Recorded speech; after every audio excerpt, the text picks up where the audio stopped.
Poor Tony Krause had a seizure in the fall. It happened on a Grey Line train from Watertown to Inman Square, Cambridge.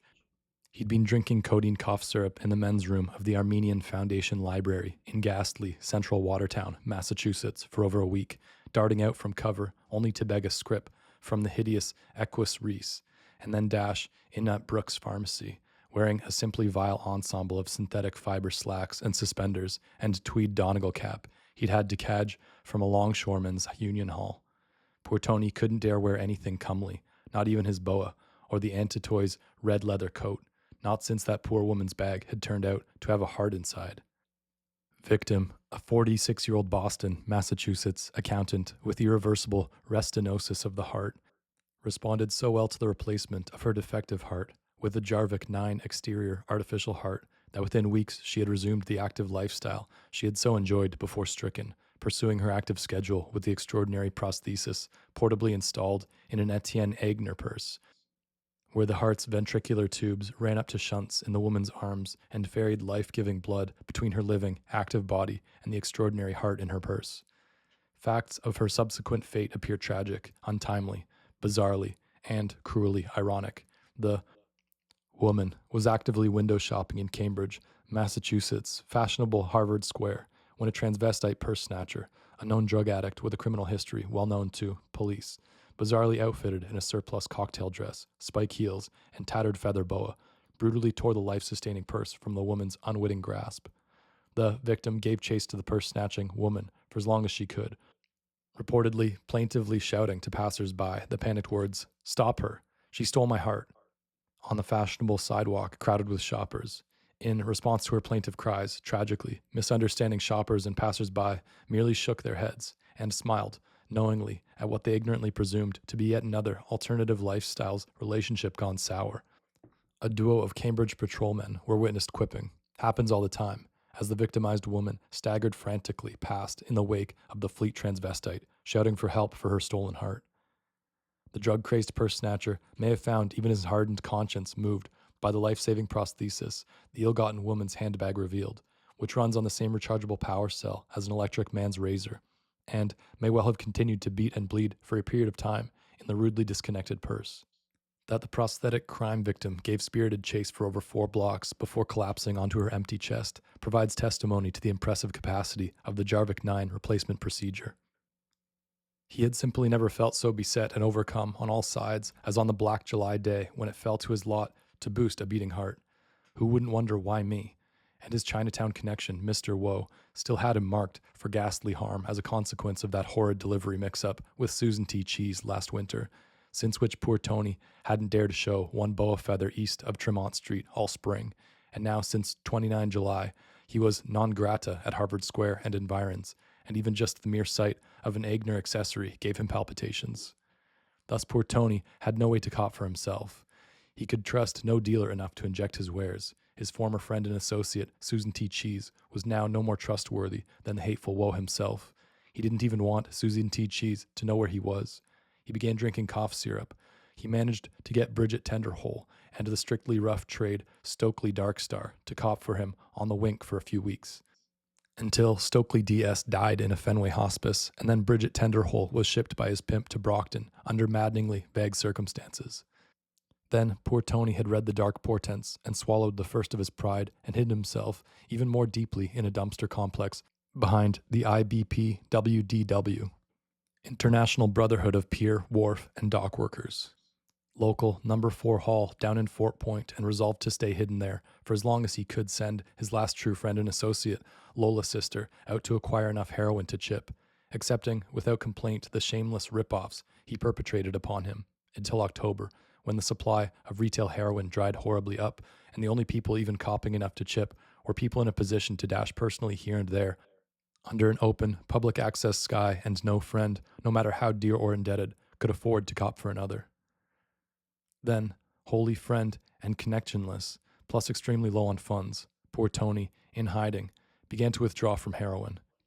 Not just get strung out or sick, withdraw. The various terms echoed in his head with the simply most awful sinister footsteps echoing in deserted corridor quality. Withdrawal, the wingless fowl, kicking, the old cold word. Poor Tony had never once had to withdraw. Not all the way down the sinister, deserted corridor of withdrawal, not since he first got strung at 17. At the very worst, someone kind had always found him charming, if things got dire enough, to have to rent out his charms. Alas, about the fact that his charms were now at low ebbs. He weighed 120 pounds, and his skin was the color of summer squash. He had terrible shivering attacks and also perspired. He had a sty that had scraped one eyeball as pink as a bunny's. His nose ran like twin spigots, and the output had a yellow-green tinge he didn't think looked promising at all. There was an uncomely, dry rot smell about him that even he could smell. In Watertown, he tried to pawn his fine auburn wig with removable chignon, and was cursed at in Armenian because the wig had infestations from his own hair below. Let's not even mention the pawnbroker's critique of his red leather coat. Poor Tony got more and more ill as he further withdrew. His symptoms themselves developed symptoms, troughs, and nodes he charted with morbid attention in the dumpster, in his suspenders and tweed cap, clutching his wig and coat and other comely habiliments he could neither wear nor pawn. The empty municipal dumpster he was hiding in was new and painted apple green, and the inside was dimpled iron, and the dumpster remained empty and unutilized because persons declined to come near enough to utilize it. It took some time for poor Tony to realize why. For an interval, it had seemed like a break, fortune's one wan smile. A city sanitation crew finally set him straight in language that left quite a bit of tact to be wished for, he felt. The dumpster's green iron cover also leaked when it rained, and it contained already a colony of ants along one wall, which poor Tony had ever since a neurasthenic childhood feared and detested, in particular, ants. And, in direct sunlight, the quarters became a hellish living environment from which even the ants seemed to vanish. With each step further into the black corridor of actual withdrawal, poor Tony stamped his foot and simply refused to believe things could get or feel any worse. Then he stopped being able to anticipate when he needed to, as it were, visit the powder room. A fastidious gender dysphoric's horror of incontinence cannot be described. Fluids of varying consistency began to pour without advance notice from several openings. Then they stayed there, on the dumpster's hot dimpled floor. There they were, not going anywhere. He had no way to cop. His entire set of interpersonal associations now consisted of persons who did not care about him, plus persons who wished him harm. His late obstetrician father had rendered his own clothing in symbolic Shiva 9 years ago in the kitchen of the Krause home, 412 Mount Auburn Street, Watertown. It was the incontinence that drove poor Tony out of the dumpster for a mad scampering relocation to an obscure Armenian Foundation library men's room in his old home district, wherein he hung his coat and wig carefully from the hook and tried to arrange a stall as comfortingly as he could with magazine photos and cherished knickknacks, and flushed repeatedly and sought to keep true withdrawal at some sort of bay with bottles of Codeine X Plus. A tiny percentage of codeine gets metabolized into good old C17 morphine, affording an agonizing hint of what real relief from the bird might feel like. That is, the cough syrup did little more than draw the process out, extend the corridor, slow up time. Poor Tony Krause sat on the toilet in the domesticated stall all day and night, alternately drinking and gushing. He held his high heels up at night when the staff checked the stalls and turned off all the lights and left poor Tony in a darkness within darkness so utter he had no idea where his own limbs were or went.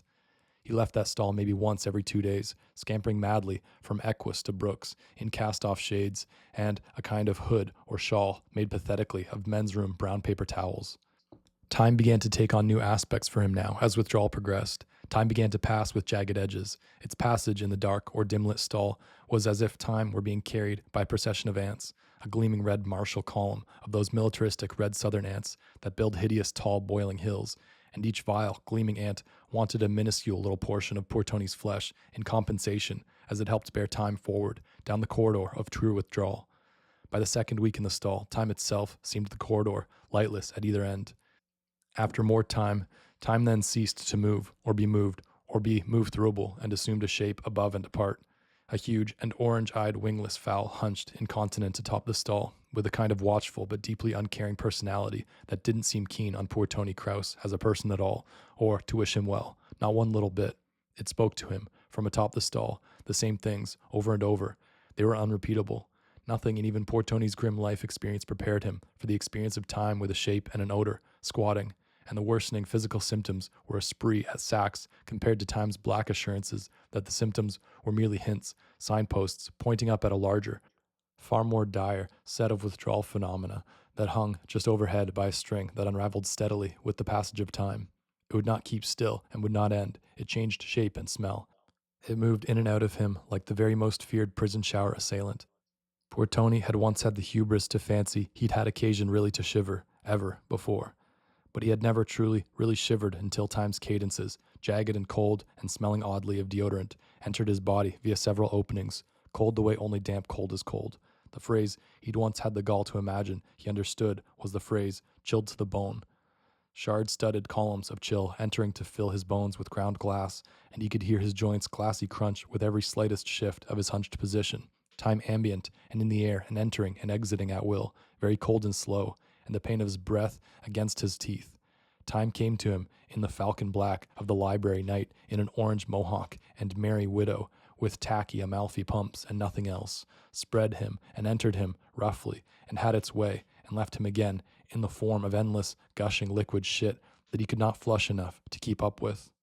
He spent the longest morbid time trying to fathom whence all the shit came from, when he was ingesting nothing at all but Codenex Plus. Then at some point he realized time had entered the shit itself, had become the shit. Poor Tony had become an hourglass. Time moved through him. Now, he ceased to exist apart from its flow.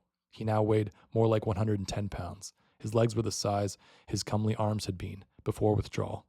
He was haunted by the word zakung, a foreign and possibly Yiddish word he did not recall having heard in civilian life.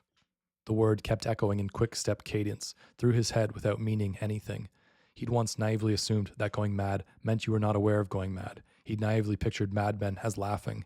He kept seeing his sonless father again, stiffening in a bronze casket, chilled to the zakung.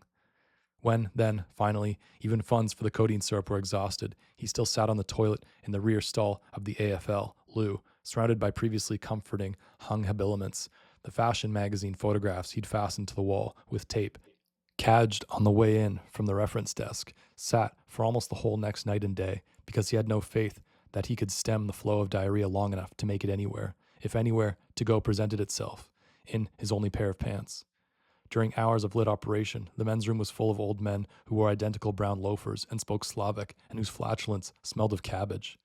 Toward the end of the second medicationless afternoon, the day of the seizure, poor Tony Krause began to withdraw from the cough syrups, alcohol, and codeine, and demethylated morphine, as well as the original heroin, a set of sensations for which not even his recent experience had prepared him, the alcohol withdrawal especially, and when the true DT type big-budget visuals commenced, when the first glossy and minute hirsute army ant crawled up his arm and refused ghost-like to be brushed away or hammered dead, poor Tony threw his last bit of pride into Time's porcelain maw and pulled up his slacks, mortifyingly wrinkled from 12 days puddled around his ankles, made what slight cosmetic repairs he could, and donned his tacky cap with its scotch-taped scarf of paper towels, and lit out in last-ditch desperation for Cambridge's Inman Square, for the sinister and duplicitous Antitoy brothers, their entertainment and notions-fronted operations center he'd long ago vowed never again to darken the door of, and now figured to be his one place of very last possible resort, the Antitoys, Canadians of the Quebec subgenus, sinister and duplicitous, but when it came down to it, rather hapless political insurgents he'd once availed of services through the offices of Lola's sister, the only persons anywhere he could claim somehow owed him a kindness since the affair of the heart. The way poor Tony Krause became in any way associated with the Antitoys was that, for a heavily cut bundle to split 6 ways, Lola's sister, Susan T. Cheese, P.T. Krause, Budget Tenderhole, Equus Reese, and the late Stokely D.S. McNair had to wear identical red leather coats and auburn wigs and strapless heels and go and hang around the lobby of Harvard Square's Sheridan Commander Hotel with 6 mannish-looking women in the same wigs and coats, while a strikingly androgynous Quebecer insurgent who filled out her/his red leather coat in a way that made Bridget Tenderhole dig his nails into his palms in sheer green envy, came through the commander's revolving lucite doors and strode purposefully into the crowded Epaulette ballroom and fired 2 rounds of 9mm wad cutter into the right eye of the Canadian Minister of Trade, who was addressing the New England press for a leaf-shaped rostrum. The decoys were then required to mill hysterically in the lobby, all 12 of them, and then hit the revolving doors and disperse in a dozen different vectors as the sharpshooting Quebecois cross-dresser legged it out of the Epaulette ballroom and lobby, pursued by burly federal men with earplugs and Cobra M11 subs. So the federal men'd see identical epicene figures high-heeling it away in different directions and get fuddled about whom to chase. Lola's sister and poor Tony had originally met the Antitoy bros, only one of whom could or would speak, and who'd been in charge of the diversionary aspects of the Sheridan Commander operation, and had clearly been subordinate to still other Quebecers of way higher IQ, had met them at Inman Square's Riles Tavern, which had gender dysphoric night every second Wednesday and attracted comely and unrough trade.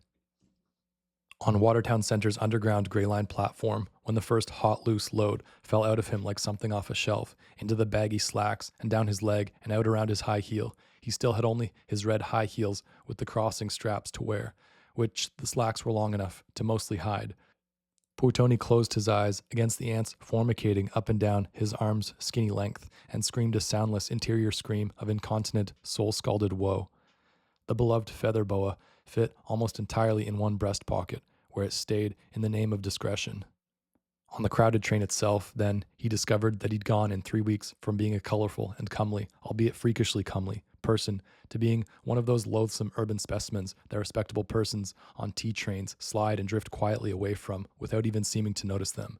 His shawl of paper towels had come partly untaped. He smelled of bilirubin and yellow sweat and wore eyeliner that simply did not fly if one needed a shave. There had been some negative urine incidents as well in the slacks.